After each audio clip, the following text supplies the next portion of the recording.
আমি একজন স্বাস্থ্যকর্মী, একজন হাসপাতালের স্টাফ।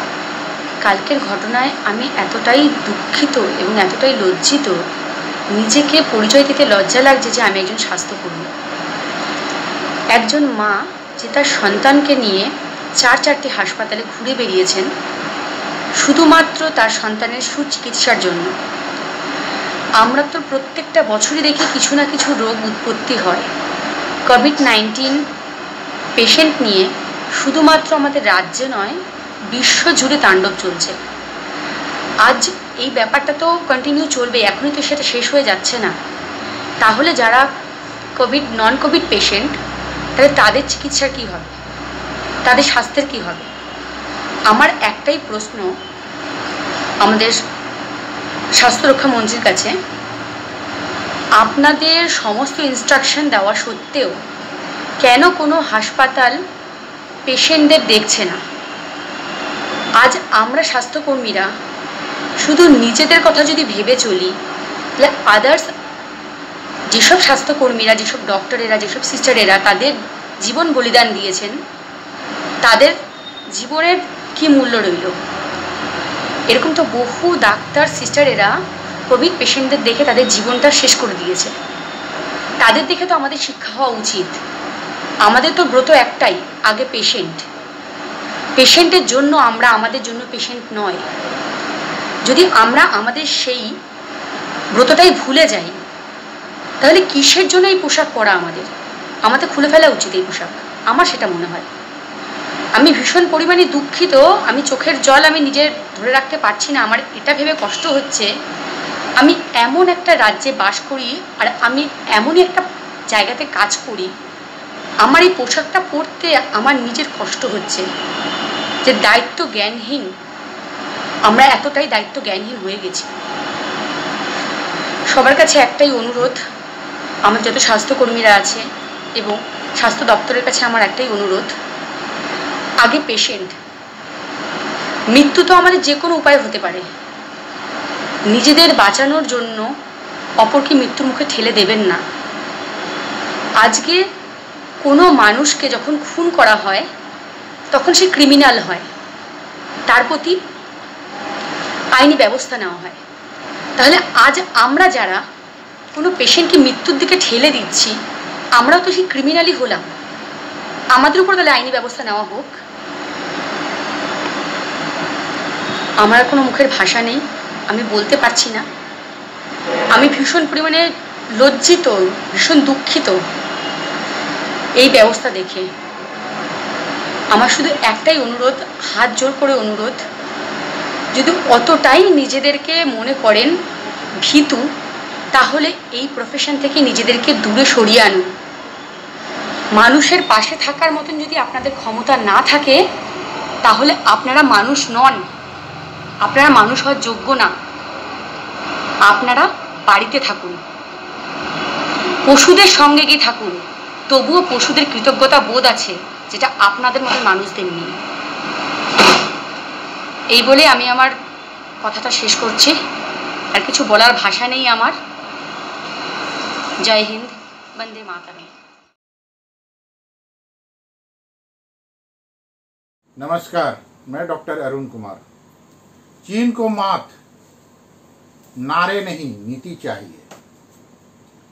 भारतीय भारोत्तोलन महासंघ ने इस सप्ताह घोषणा की कि वह चीन निर्मित किसी भी उपकरण का उपयोग नहीं करेगा। पिछले वर्ष महासंघ ने एक चीनी कंपनी जेडकेसी को बारबेल और वेट प्लेट युक्त 4 सेट का ऑर्डर दिया था, जबकि बारबेल और वेट के ये सेट भारत में भी निर्मित हो सकते हैं।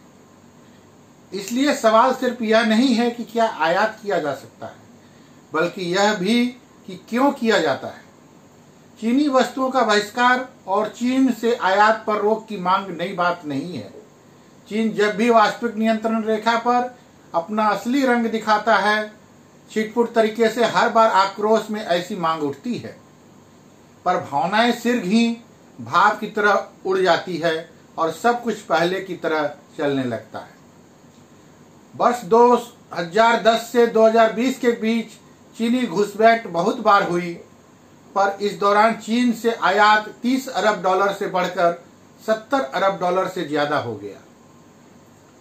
वर्ष 1991 से 2020 के बीच मैन्युफैक्चरिंग प्रतिस्पर्धा में सुधार के लिए अपने यहाँ कई कमेटियां और आयोगों का गठन किया गया तथा कई घोषणाएं की गई, लेकिन उन घोषणाओं की असलियत को आंकड़ों से समझा जा सकता है।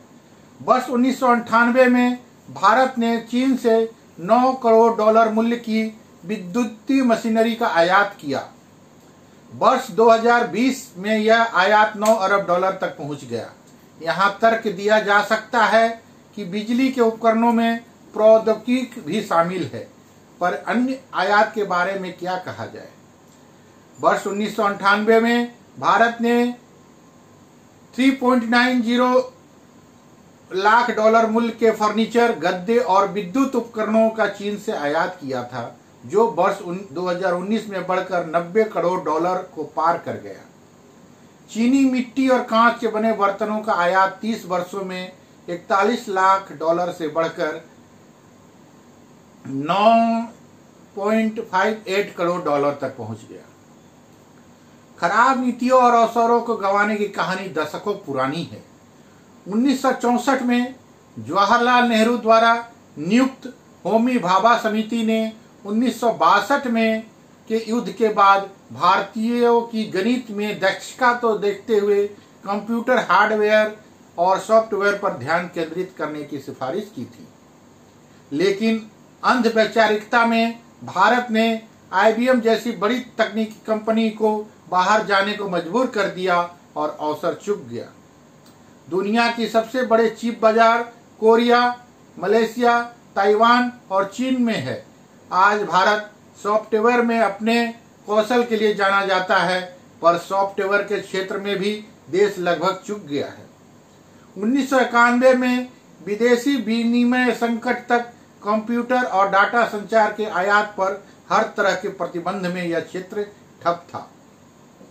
शुरुआती 4 दशकों और आत्मनिर्भरता भारत की औद्योगिक नीति की आधारशिला थी।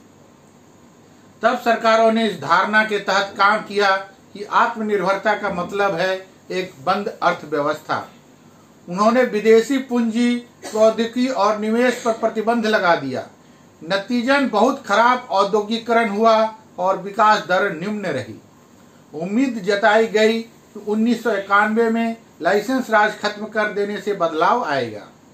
वर्ष 1992 में भारत की GDP 350 अरब डॉलर की और चीन की 390 डॉलर की थी, पर 3 दशक बाद चीन का GDP करीब 150 खरब डॉलर है। अब भारत का GDP 27 खरब डॉलर।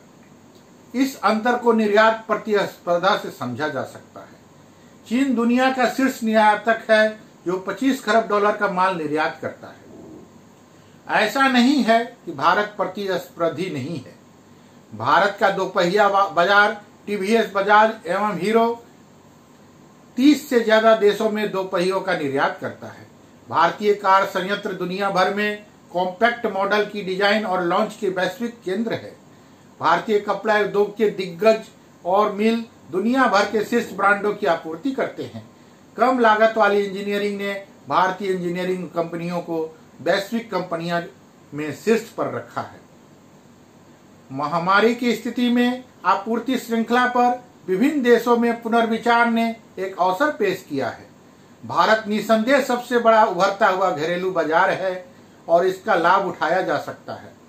भारत को भी 5G सेवाओं का शुभारंभ करना है। यह सुनिश्चित करने के लिए एक नीति तैयार की जा सकती है कि उपकरण बनाने वाले संयंत्र और उपकरण नेटवर्क भारत में स्थित हो।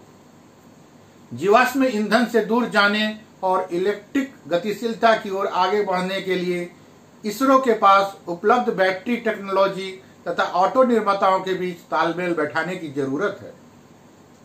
दवा उत्पादन सुविधाओं के लिए दुनिया के कई देश तैयारी कर रहे हैं, पर हमारे यहाँ सरकारी क्षेत्र की 4 बड़ी कंपनियां विनिवेश सूची में शामिल है।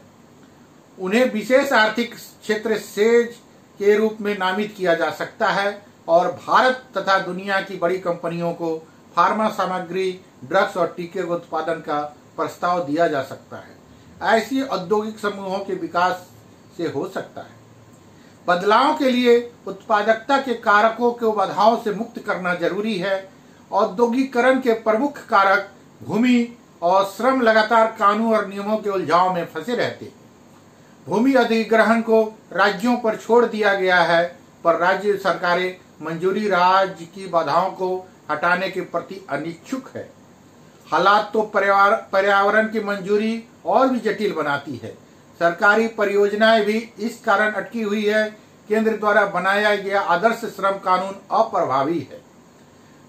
ब्याज दरों में बढ़ोतरी के कारण यहाँ परियोजनाओं की लागत चीन और अन्य पूर्वी एशियाई अर्थव्यवस्थाओं से दोगुनी है और बिजली की लागत भी ज्यादा है। सफलता प्रार्थना करने से नहीं मिलती और न ही आयात पर प्रतिबंध लगाने के लिए संघर्ष करने से। केवल नारे से अर्थव्यवस्था आगे नहीं बढ़ सकती। चीनी सामान पर प्रतिबंध लगाने के बजाय उन्हें भारतीय बाजार में अप्रासंगिक बनाने पर ध्यान दिया जाना चाहिए। चीनी अपने आर्थिक शक्ति के बल पर उभरा है। हमारा उद्देश्य वैश्विक अर्थव्यवस्था में चीन की प्रमुखता कम करना होना चाहिए। धन्यवाद। आपका अपना डॉक्टर अरुण कुमार।